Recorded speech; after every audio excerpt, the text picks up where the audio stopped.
Alright बच्चों, आज के इस टॉपिक में हम रिफ्लेक्शन और रिफ्रैक्शन के बारे में बात करेंगे। सबसे पहले हम शुरू करेंगे प्लेन मिरर से। उसके बाद हम जाएंगे स्फेरिकल मिरर और उसके बाद हम कुछ न्यूमेरिकल भी करेंगे। तो चलिए शुरू करते हैं। देखिए, सारे फिनोमिना जो मैंने अभी बात की वो सब लाइट की वजह से ही होते हैं। अभी इस रूम को आप देख सकते हैं। अभी अभी कुछ देर पहले इसमें हमें अंधेरा दिख रहा था। अंधेरा क्या है बेसिकली? अंधेरा is the absence of light. जैसे ही लाइट आती है तो अंधेरा गायब हो जाता है। So darkness, what we call it, is the absence of light. So that's how our light works. And because of the light, we can see the different objects. You see in this room, different objects are kept like computers, tables, chairs and all that. So ये सारी चीज़ें हम light की वजह से ही देख पा रहे हैं। और ये लाइट हमारी डिफ्यूज होके चारों तरफ फैल रही है। यहाँ पे एक टॉर्च आप देख रहे हैं। अब टॉर्च की लाइट देखिए कैसे निकलती है। ये सारी चीज़ें लाइट के फिनोमिना पे हैं। अब आगे चलते हैं, देखते हैं क्या होता है। अब लाइट को डिफाइन करने की जब बात आती है तो हम इसको कैसे डिफाइन करें? देखने में तो हम रोज़मर्रा की ज़िंदगी में हम लाइट देखते हैं चारों तरफ अपने, लेकिन जब डेफिनेशन की बात आती है, जब एग्ज़ाम में पूछा जाता है कि डिफाइन द लाइट, तो उसको वर्ड में जब लिखने के लिए बात आती है तो थोड़ा सा मुश्किल होता है। तो उसको कैसे लिखना चाहिए? तो ये देखिए, light is the form of energy that produces the sensation of vision. तो उस अंधेरे रूम को जो मैंने अभी दिखाया था थोड़ी देर पहले, उसमें हमने शुरू में कुछ भी नहीं देखा क्योंकि लाइट थी ही नहीं। तो without light we are not able to see anything. तो light is the form of energy that helps us to see the objects, और in another word we can say light is the form of energy that produces the sensation of vision. Understand? So once light travel करने के भी कई तरीके होते हैं इसके। So rectilinear propagation, one is called rectilinear propagation. Propagation मतलब क्या होता है? ट्रैवल करना। ठीक है, ये जैसे यहाँ पे इस फोटो में आप देख रहे हैं लाइट ट्रैवल कर रही है। एक ये आप यहाँ देख रहे हैं कि ये रोशनदान बना हुआ है, इसमें से लाइट आ रही है आराम से, और ये बच्चा इस रोशनी में पढ़ रहा है। लीनियर फॉर्म में लाइट ट्रैवल कर रही है। ये इस तरीके के ट्रैवल को हम बोलते हैं रेक्टिलिनियर ट्रैवल। सीधी सीधी लाइट आ रही है वहाँ से, इस रोशनदान से सीधा बुक पे आ रही है। ठीक है, रेक्टिलिनियर ट्रैवल समझ में आया? ओके। ये तो हो गया आपका रेक्टिलिनियर प्रोपोगेशन ऑफ लाइट। दूसरा फिनोमिना है रिफ्लेक्शन ऑफ लाइट, जो कि हमारा मेन सब्जेक्ट है आज का। Reflection of light.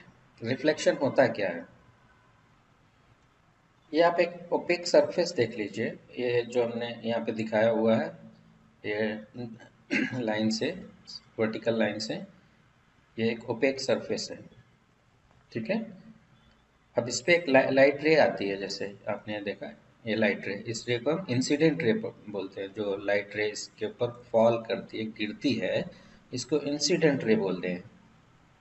ठीक है, अब ये रे जब इसके ऊपर फॉल करेगी, इस सरफेस के ऊपर गिरेगी, तो उसके बाद क्या होता है?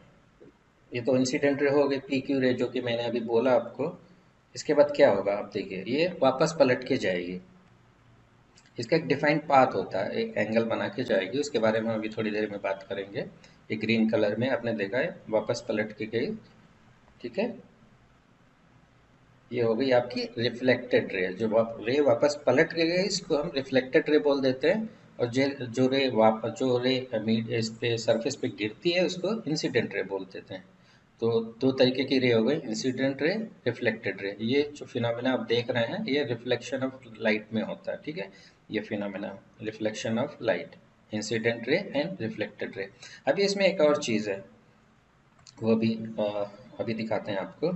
ये जो लाइन डैश करके दिखाई है, इसको हम नॉर्मल बोलते हैं। Normal to the opaque surface, और normal to the surface where your incident ray is falling upon. Okay, so तीन चीज़ें हैं यहाँ पे, इनफैक्ट चार चीज़ें: incident ray, reflected ray, normal, and the surface on which your incident ray is falling upon. So P Q आपकी incident ray हो गई, क्यू आर रिफ्लेक्टेड रे हो गई, और ये डैश लाइन नॉर्मल हो गई, और ये जो ओपेक सरफेस है ये मीडियम हो जो सरफेस हो गई जिसके थ्रू आपका रिफ्लेक्शन हो रहा है, ठीक है। So this entire phenomena is known as reflection of light. और ये प्लेन सरफेस है तो इसको reflection through a plane surface बोलते हैं, ठीक है। अब इसमें दो चीज़ें अभी और मिसिंग है, इंसिडेंट एंगल और रिफ्लेक्टेड एंगल। वो भी अभी आप देखिए किस चीज़ को हम इंसिडेंट एंगल बोलते हैं, किस चीज़ को रिफ्लेक्टेड एंगल। ओके, ये जो एंगल दिखा रहे हैं ये एंगल कौन सा हुआ, आप बहुत ध्यान से समझिए इसको। Angle between incident ray P Q and the normal, ठीक है। Angle between P Q which is your incident ray and the normal, that angle is known as incident ray, और हम इसको आई से रिप्रेजेंट करते हैं, ठीक है। लेटर आई, स्मॉल लेटर आई, ये, ठीक है। तो बहुत सारे केसेस में ये इंसिडेंट रे ज़ीरो भी हो सकता है। कब होगा ज़ीरो, जब ये इंसिडेंट रे वर्टिकली आएगी अलोंग द नॉर्मल। उस केस में क्या होगा, एंगल बिटवीन इंसिडेंट रे और नॉर्मल ज़ीरो हो जाएगा, ये आई ज़ीरो हो जाएगा, तो angle between incident ray and normal become zero, so I is zero, okay. अब रिफ्लेक्टेड एंगल की बात कर लेते हैं। ये रिफ्लेक्टेड रे हो गया ग्रीन कलर से जो दिखाया है, इसको आर से डिनोट करते हैं, ठीक है। सो जो रिफ्लेक्टेड रे नॉर्मल के साथ एंगल बनाती है उसको रिफ्लेक्टेड एंगल बोलते हैं, ठीक है। और हमेशा ही आप याद रखिए i is equal to r, always, there is no exception, ठीक है। This is your angle of reflection, fine. So let's move on. So i is equal to r, as I said. तो बेस्ड ऑन दिस फिनोमिना हमारे पास कुछ loss हैं, loss of reflection, ठीक है। Loss क्या हैं, हम इनको इजीली कॉम्प्रिहेंड कर सकते हैं यहाँ पे। मतलब ये सारा फिनोमेना देख के हम पूरी तरीके से लॉस को डिफाइन कर सकते हैं। देखिए एक एक करके समझेंगे। पहला लॉ क्या है, देखो, द एंगल है of incidence, angle of incidence is equal to the angle of reflection. इसका मतलब क्या हुआ, आई और आर हमेशा बराबर होंगे, ठीक है। जो कि मैंने अभी थोड़ी देर पहले बताया भी था आपको, आई और आर हमेशा बराबर होंगे, ये दोनों एंगल हर केस में बराबर होंगे, इसका कोई भी एक्सेप्शन नहीं है। सो आप बिना टेंशन के आंख बंद करके आई इज इक्वल टू आर हमेशा मान लीजिए, ठीक है, ओके।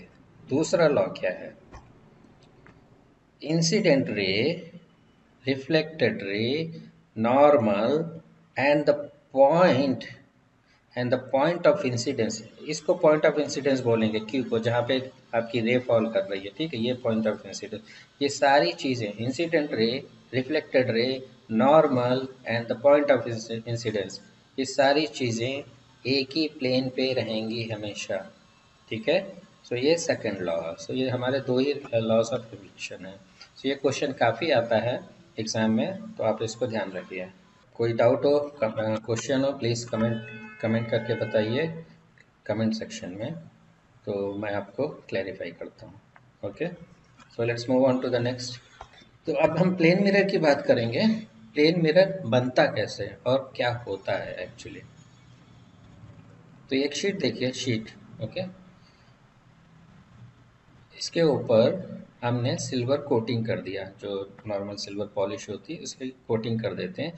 सिल्वर जो बहुत रिफ्लेक्टिव रहता है, मतलब कभी भी लाइट रे फॉल करेगी तो रिफ्लेक्ट होती है। उसके पीछे से हम एक और लेयर लगाते हैं, वो जो रेड कलर की लेयर देखी थी आपने, ये वाली, ये लेयर लगा देते हैं, ठीक है। सो वो हमारी फाइनली रिफ्लेक्टेड सरफेस बन जाती है, और पीछे की रेड लेयर थी वो प्रोटेक्शन करती है हमारा सिल्वर को, so that silver layer doesn't peel of, तो हमारा रिफ्लेक्शन बहुत अच्छा रहता है, ओके। सो इस राइट साइड वाले पिक्चर में आप देख सकते हैं, ये हमारा रिफ्लेक्टेड सरफेस हो जाती है, पीछे से हमारी सिल्वर कोटिंग रहती है, और सिल्वर लेयर को प्रोटेक्ट करने के लिए वो रेड ऑक्साइड की कोटिंग रहती है, ठीक है। So this is what is your plane mirror, okay. Fine. अब हम बात करेंगे रिफ्लेक्शन जो होते हैं वो कितने तरीके के होते हैं। अभी तो जब हमने रिफ्लेक्शन डिफाइन किया था वहाँ तो general as a general term, general phenomena हमने रिफ्लेक्शन की बात कर ली कि रिफ्लेक्शन होता क्या है। अब हम बात करेंगे रिफ्लेक्शन होते कितने तरीके के हैं जो हमारे सिलेबस में हैं। तो एक तो रेगुलर रिफ्लेक्शन है, एक इरेगुलर रिफ्लेक्शन है। तो अभी पहले रेगुलर रिफ्लेक्शन समझ लेते हैं। रेगुलर रिफ्लेक्शन जो होता है बहुत स्मूथ सरफेस होता है, जैसे कि आप मिरर की बात कर लो, प्लेन मिरर। तो जैसे ये नीचे फोटो में दिखा रखा है smooth mirror. Okay, smooth mirror जो हमने normal day to day life में घर में भी यूज़ करते हैं, तो ये हमारा स्मूथ मिरर हो गया। स्मूथ मिरर में जब लाइट रे आती है, जो इंसिडेंट एंगल होगा उसी रिफ्लेक्टेड एंगल में रिफ्लेक्ट बैक कर जाती है। तो ये हमारा रेगुलर रिफ्लेक्शन हो गया, जहाँ की सरफेस हमारी, रिफ्लेक्टेड सरफेस हमारी स्मूथ रहती। अब जो होता है reflection through smooth surface, example reflection through plane glasses, still water, ETC etcetera. So these are the examples of regular reflection. अभी हम जो बात करेंगे इर्रेगुलर रिफ्लेक्शन की, ये भी ध्यान में रखना पड़ेगा कि जब क्वेश्चन आता है एग्जाम में, define the types of reflection और how many types of reflections are there. तो एग्जाम में हमें एग्जाम्पल के साथ देना पड़ेगा। तो एग्जाम्पल तो मैंने यहाँ पे दिखा दिया आपको, प्लेन ग्लास और स्टिल वाटर, और आपको स्मूथ मिरर का एग्जांपल दे सकते हैं यहाँ पे रेगुलर रिफ्लेक्शन में। अब इरेगुलर रिफ्लेक्शन में बच्चे थोड़ा सा कंफ्यूज हो जाते हैं क्या एग्जांपल दें और होता क्या है। तो वो देख लेते हैं अभी और इससे समझ में आ जाएगा। तो ये आपको जैसे रफ सरफेस दिख रही है थोड़ा सा, आप देख सकते हैं इसमें टेक्सचर यहाँ पे सरफेस का थोड़ा सा रफ है, it's not smooth as we have in glasses. ठीक, तो इसमें जब लाइट रे पड़ेगी तो हर जगह का कहीं पे डिप्रेशन है, कहीं पे प्रोट्रूशन है, तो ऐसा ऐसा सा है अलग अलग सा। तो हर हर रे अपने एंगल के हिसाब से जाएगी, सबका इंसिडेंट एंगल अलग हो जाएगा। तो रिफ्लेक्ट सारी रिफ्लेक्टेड रेज एक दूसरे के पैरेलल नहीं है।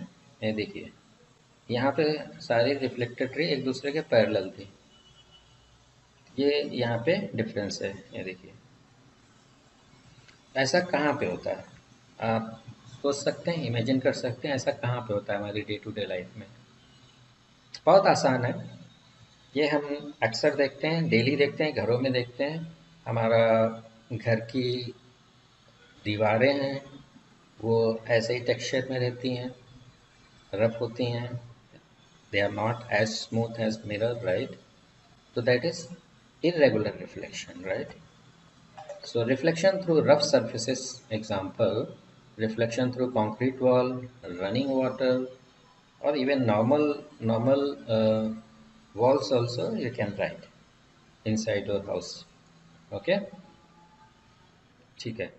तो हम आगे बढ़ते हैं। आगे जो टॉपिक हम बात करेंगे वो characteristics of image obtained in a plane mirror.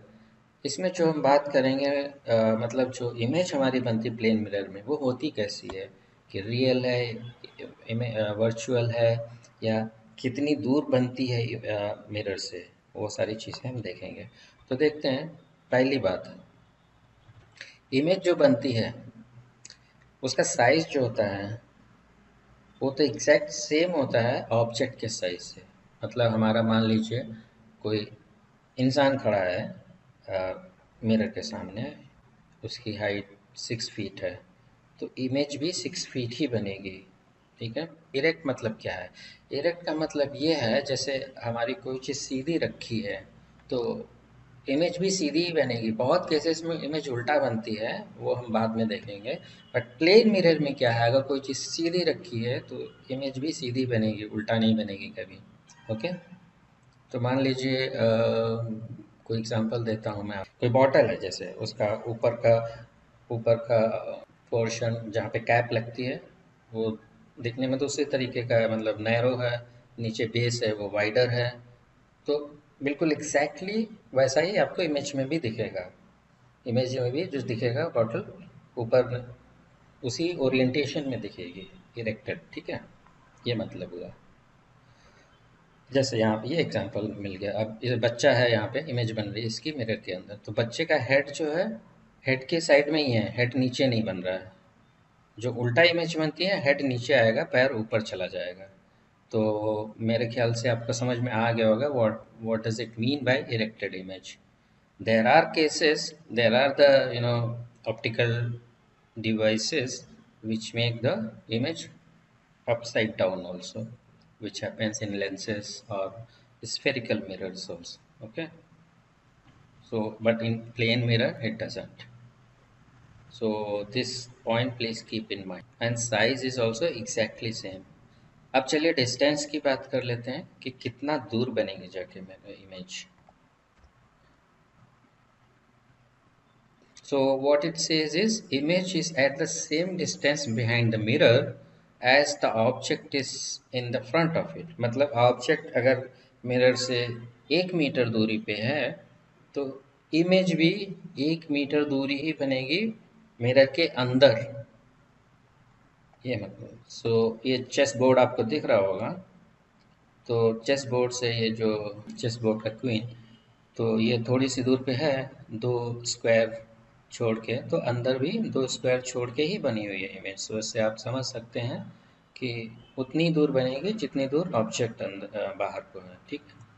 So that shows the distance of the object in front of the mirror is same as the distance of the image inside the mirror. All right. Next is image in a mirror is laterally inverted. Lateral inversion, it's a phenomena exhibited by plane mirror. मतलब क्या होता है, पहले lateral inversion का मतलब समझ लीजिए, तब ये अच्छी तरीके से समझ में आएगा. लेटरल इन्वर्शन ऐसी चीज़ होती है, मतलब एक फिनोमिना होता है जो कि सिर्फ प्लेन मिरर्स में ही होता है. मतलब जैसे लेफ्ट साइड की चीज़ राइट में दिखती है, राइट साइड की चीज़ लेफ्ट में दिखती है. फॉर एग्जांपल आप ये देखिए,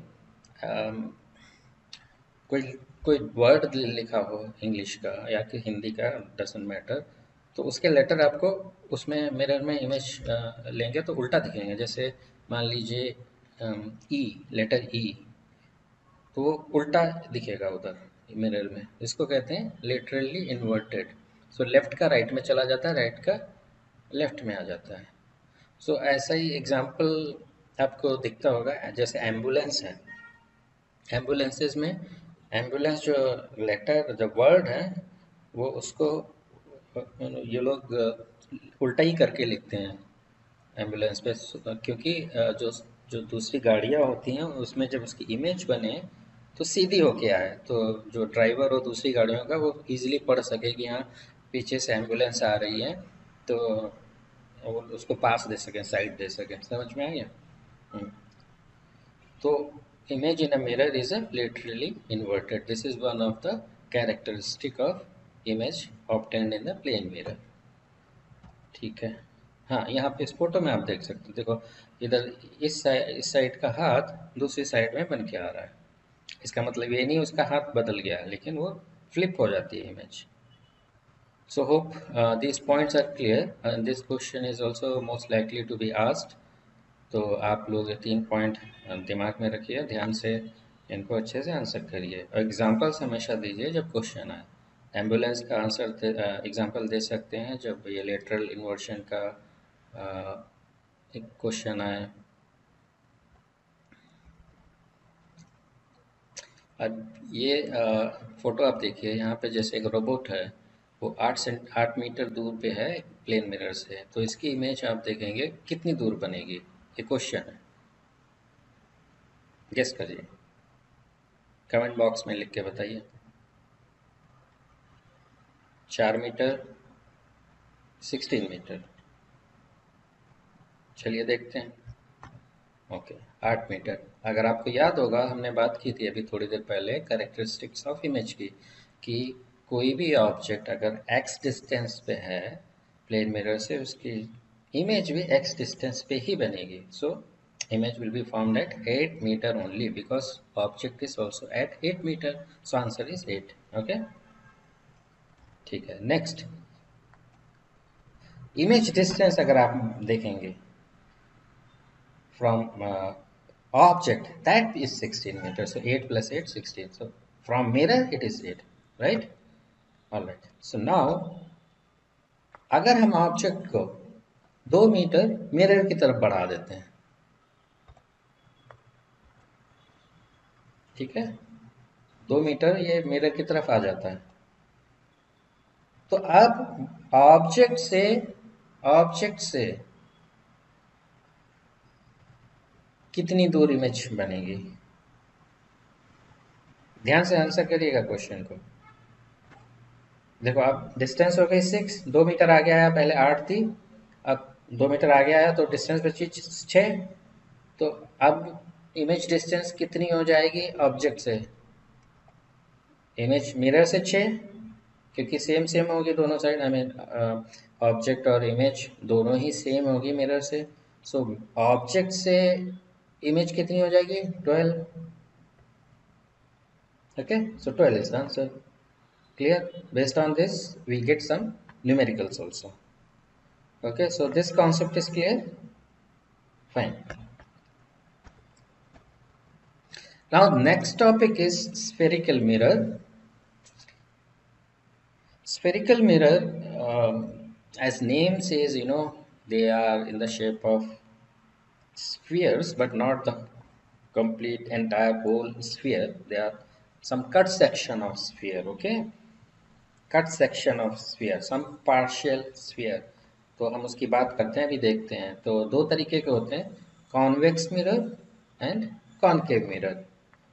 कॉन्वेक्स कौन सा होता है, कॉनकेव कैसा होता है, अभी डिटेल में हम जाएंगे। ये देखिए आप यहाँ पे इसको थोड़ा सा घुमा के दिखा रहे हैं, पहले सामने से दिखाया था, अब इसको थोड़ा टिल्ट कर दिया so that you can see the curvature in the right side. In the right side one you can see the curvature। ऐसे वो पीछे से पॉलिश कर दिया, पॉलिश करके उस पर कोटिंग, प्रोटेक्टिव कोटिंग कर दी, तो ये अब मिरर बन गया, ठीक है। अब इधर अंदर की रिफ्लेक्टिंग सरफेस बन गई, क्योंकि पीछे से पॉलिश कर दिया सिल्वर कोटिंग, उसके बाद लेड ऑक्साइड लगा के उसको प्रोटेक्टिंग लेयर डाल दी, और अंदर से रिफ्लेक्टिंग सरफेस हो गई, ठीक है। तो ये आपका कॉनकेव मिरर बोलते हैं इसको, ठीक है। अब इसको उल्टा कर देंगे,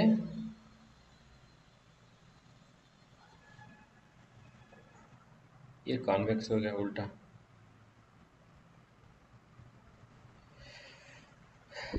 जैसा कि मैंने भी बताया था, ये पार्शियल कट सेक्शन है स्फीयर का, तो उसको पार्शियली कट करना है। देखिए पूरा स्फीयर है, इसको पार्शियली कट किया यहाँ से इस साइड, ओके। और ये हमारा इधर ये कोटेड सरफेस है, ठीक है। तो रिफ्लेक्टिव सरफेस लेफ्ट साइड में हो गई इधर, ओके। ये कॉन्वेक्स हो गया। और दूसरी साइड वाला अगर देखेंगे, इधर से कट सेक्शन किया, यहाँ से कट सेक्शन किया, अब कोटेड सरफेस बाहर हो गई इधर, और रिफ्लेक्टेड सरफेस इनसाइड, ये रिफ्लेक्टिव सरफेस है, ओके। तो ये दो डिफरेंट डिफरेंट मिरर्स बन गए। अब देखिए इसकी जो रिफ्लेक्टिव सरफेस है वो प्रोट्रूडिंग आउटसाइड, इसकी रिफ्लेक्टिंग सरफेस है डिप्रेस्ड है inside, depressed inside. This is the major difference. तो ऐसे आप याद रख सकते हैं, कॉनकेव मतलब इसमें जो रिफ्लेक्टिव सरफेस होगी डिप्रेस्ड इनसाइड, कॉन्वेक्स में रिफ्लेक्टिव सरफेस है तो that will be protruding outside, okay.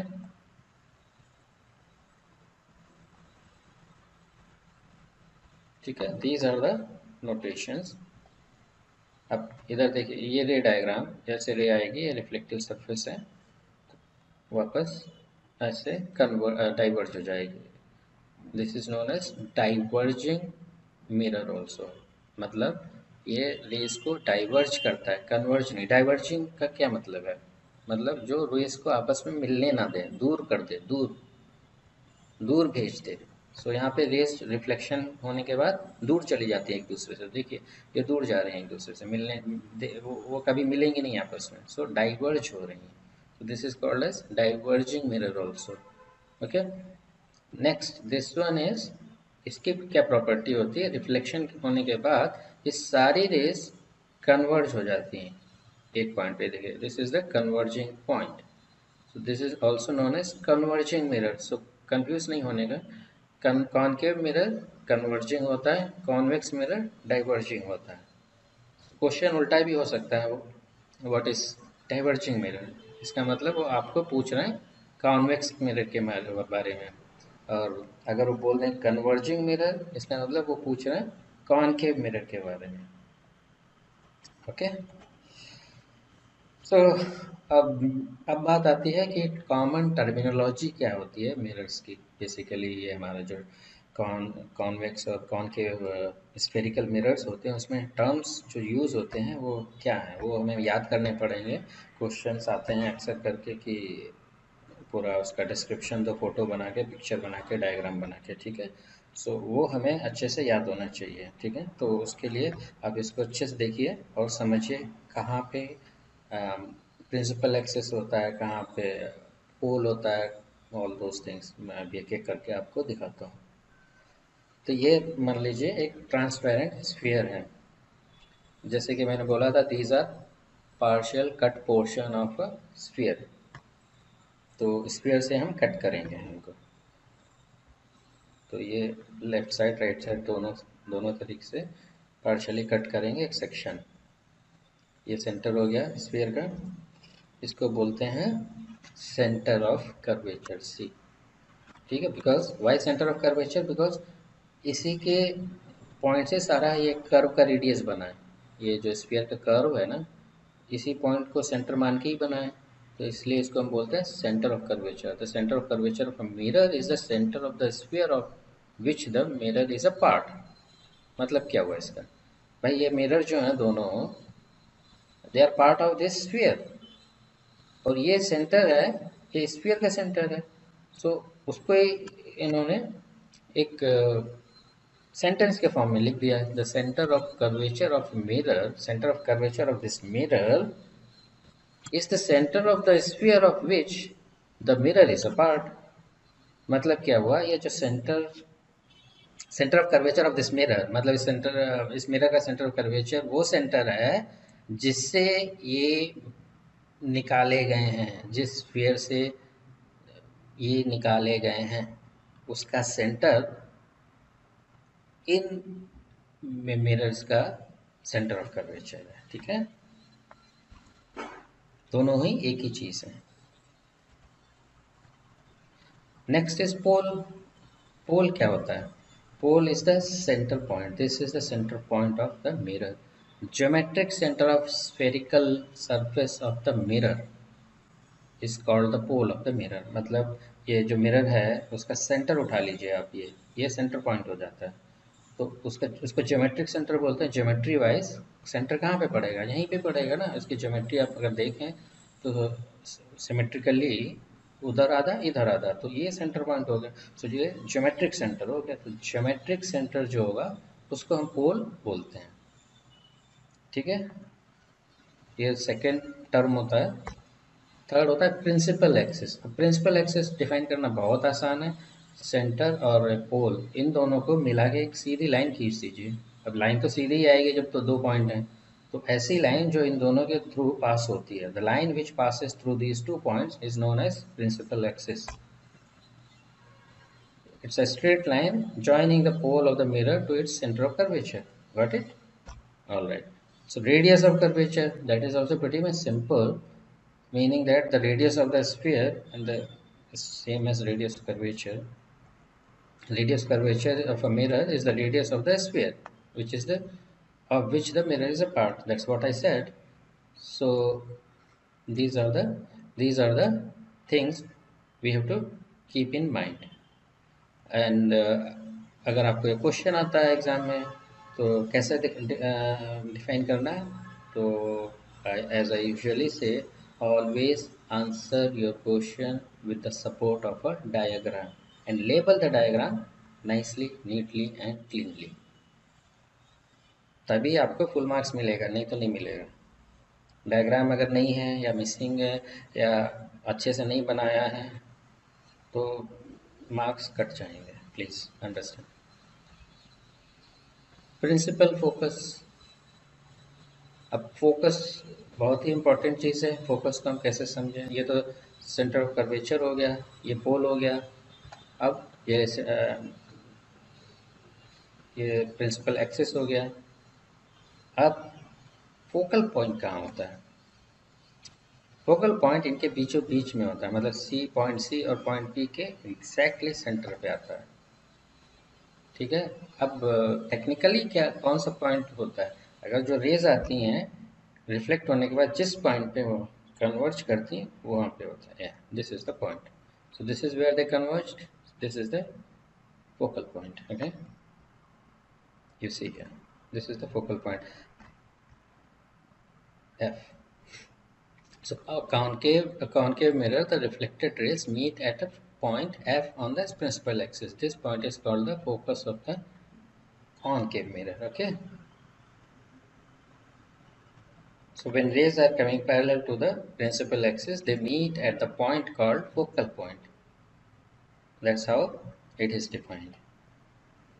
Okay. Convex mirror में भी ऐसे ही डिफाइन कर सकते हैं, बट कॉन्वेक्स मिरर में थोड़ा सा डिफरेंट होता है। डिफरेंट मतलब एक्चुअली वो रियलिटी में रेस वहाँ पे जाती नहीं है, वर्चुअल होता है। वो अभी दिखाता हूँ आपको।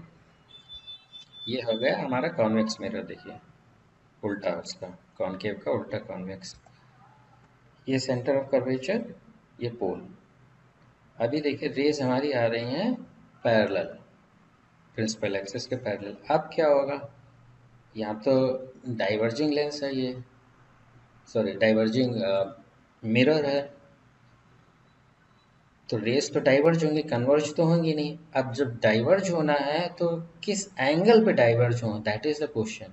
अब डाइवर्ज होने के लिए किस एंगल पे डाइवर्ज हो, 20 degree, 30 degree, 40 degree, that is the point. So that is one defined particular angle, you know. वो एंगल डिफाइंड होता है फोकल पॉइंट से। सारे रेस फोकल पॉइंट से अलाइन होके ही डाइवर्ज होंगी। देखिए कैसे, ये सारी रेज डाइवर्ज हो रही हैं, ये सारी अलाइंड होंगी फोकल पॉइंट से। ये फोकल पॉइंट हो गया, यहाँ से अलाइन है। ये जो पीछे डैश डैश डैश लाइंस देख रहे हैं, एक्चुअली रेस वहाँ जा नहीं रही हैं, ये वर्चुअली आपको दिखाने के लिए बनाया गया है।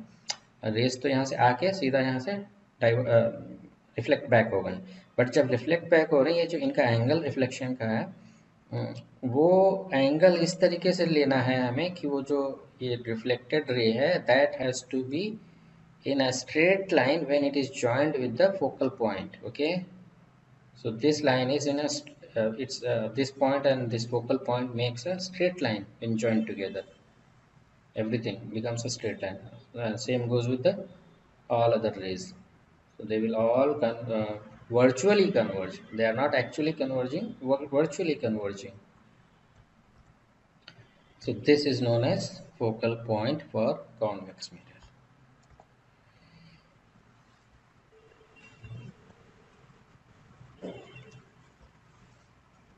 And that's how we call it virtual focus. It's not a real focus, it's a virtual focus. So focal length क्या होगा? The distance between focal point and pole, that is known as focal length. Also important thing is कि आपको ये याद रखिए, mirror के case में, meaning to से स्पेरिकल मिरर के केस में फोकल लेंथ होती है रेडियस ऑफ कर्वेचर की हाफ होती है। ठीक है, ये फोकल लेंथ हो गई, ये आप देख रहे हैं, ये फोकल लेंथ हो गई, distance from pole to focal point, और ये रेडियस ऑफ कर्वेचर के एग्जैक्टली हाफ होती है,